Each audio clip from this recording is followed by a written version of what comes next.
Well, let's get straight into our government interview, shall we? We're joined by the Energy, Security and Net Zero Secretary Ed Miliband. Great to have you with us. So it's a big day today, 9 a.m. So Ollie Robbins is going to be giving evidence to this committee. Keir Starmer says he's furious with him. Do you feel furious with Ollie Robbins? Can I just say up front, Sophie, the most important thing to say is Peter Mandelson should never have been appointed to the job. This has been a very damaging episode for the government. I'm sure Keir feels that himself, and lessons need to be learned about who gets appointed to top jobs and indeed about the process of vetting. Keir Starmer's taken responsibility for this error of judgment in appointing Peter Mandelson, and he's been right to do that.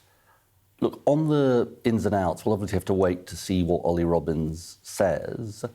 Look, I know Keir Starmer well. I think it was clear from what he said yesterday. On a number of occasions, people were just simply not told. I mean, in fact, people were not told. As I understand it, Ollie Robbins' whole argument is it was my duty not to tell people. We'll see what he says. So on the sort of fundamental question, which people have been saying for the last few days, did Keir Starmer knowingly mislead the House of Commons? He obviously didn't, because he wasn't told that Peter Mandelson had failed the vetting. I understand your argument about the fact that Keir Starmer wasn't told, and it does feel like that is what Ollie Robbins is going to say. But we also understand that he's going to probably make the case that it was done in an atmosphere where there was an expectation that this decision could not be unpicked. And as you said, this is because the appointment had already been announced before the vetting. Which was the usual happened. process, actually. Well, it was, but then Simon Case, as we understand it from Sam Coates, also told Keir Starmer that because it was a political appointment, as in it wasn't another civil servant who'd already gone through vetting, that they should do the vetting before announcing it. Well, Chris Wormold looked into this and said the opposite. I mean, just on the point about the sort of rushed atmosphere that people are saying, Ollie Robbins, by the way, I know Ollie Robbins. He's a really decent guy. So, let's see what he says. He was asked about this question of a rushed process at the Select Committee last year, and he said that the UK SV undertook the process in precisely its standard way, doing all the checks we'd expect to do, and we had ample time to assess and decide on the basis of the work. Just to say, my argument isn't that it was rushed. My argument is that Keir Starmer knew this stuff before, right? We knew that Mandelson had been sacked twice. We knew that he had a relationship with a convicted paedophile.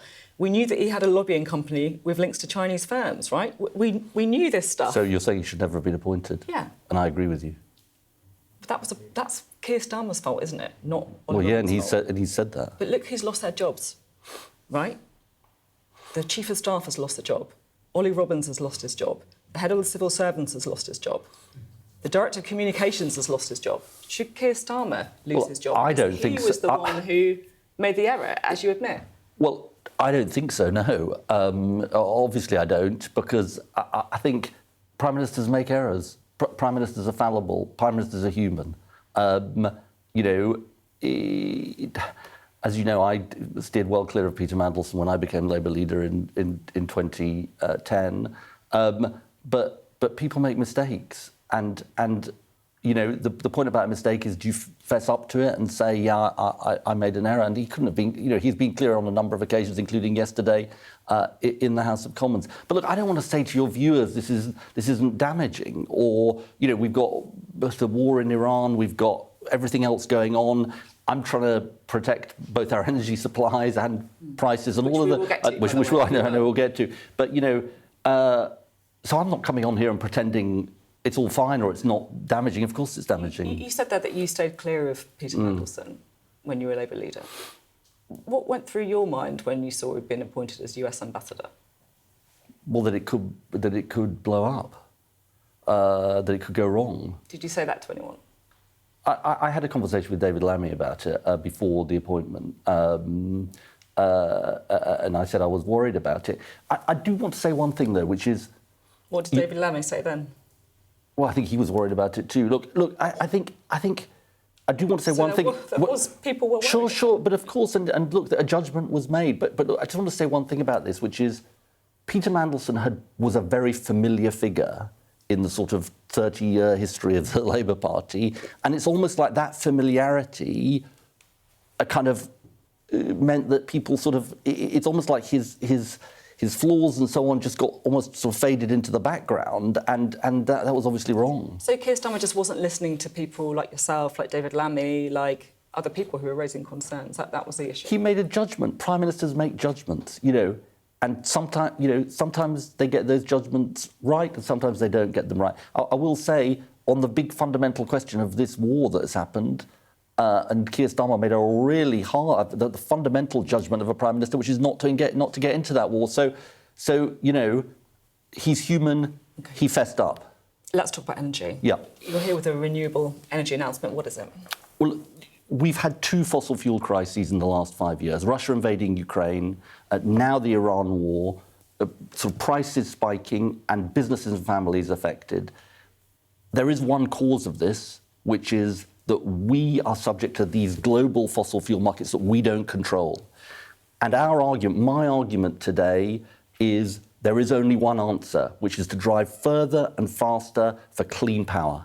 And that means more renewables and nuclear. It means giving people the opportunity to have heat pumps and electric vehicles and driving that across our economy, because that is the way we protect ourselves as a country. And some people have said, are we going to back down on our mission? No, we're going to double down on our mission, because it's even more relevant in today's world and given what is happening with global events. It's interesting you're saying double down, because there has been speculation that actually like net zero is good for the good times, but at the minute we also need to look at oil and gas as well. Rachel Reeves has said that looking at the quickest way to bring on stream more oil and gas is right. She wants to help companies have the confidence to exploit those resources. The North Sea, like a bit of a split now. No, the North Sea is a really important resource, and we're going to continue to use it.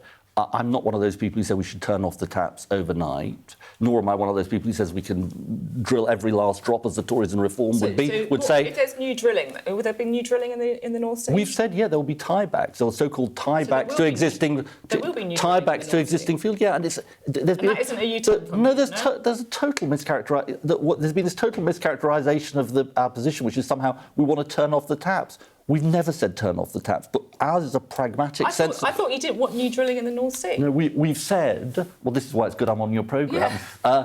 Our position has always been a pragmatic, sensible position that says we don't want to turn off the taps, but we're not going to extract every last drop. I know that, but are you ruling out new drilling in the North Sea? No, I've never ruled it out. So new drilling licences in the North Sea? We made an announcement last November, which is that we would enable tiebacks, so-called tiebacks, which is, we said in our manifesto, we'll keep existing oil, let me make the point, existing oil and gas fields open for their lifetime, and then we would have so-called tiebacks, which is production, which links back to those fields. That was an announcement made last year. What about... I think it's important, this. No, can I just say why it's important? Yeah, you can. Because there's been a total and willful mischaracterisation of our position. Wait one second, by our political opponents. Look, our position has always been a very, very sensible position, which is we say, yes, we're going to use this resource, but what we're not going to do is drill every last drop, which will be a climate disaster for the country and for the world. No one's saying that. They are saying that. They absolutely are saying that. That's exactly what the Tories and Reform said. New drilling in the North Sea, new licences for drilling in the North Sea. Well, we're not going to have new exploration licences, no. That's the point about our position. We've said we won't have new exploration licences but you will have to explore new fields. Final question. Yeah. Rosebank oil field, Jackdaw gas field. What's your inclination? Are you going to approve I can't talk about my inclination. We've got a proper planning process, and as you would expect, we're going to look at all of the facts, which is what I've got to do as the decision maker, and come to a view. OK. Ed Miliband, thank you very much indeed. Ed Miliband speaking to us there.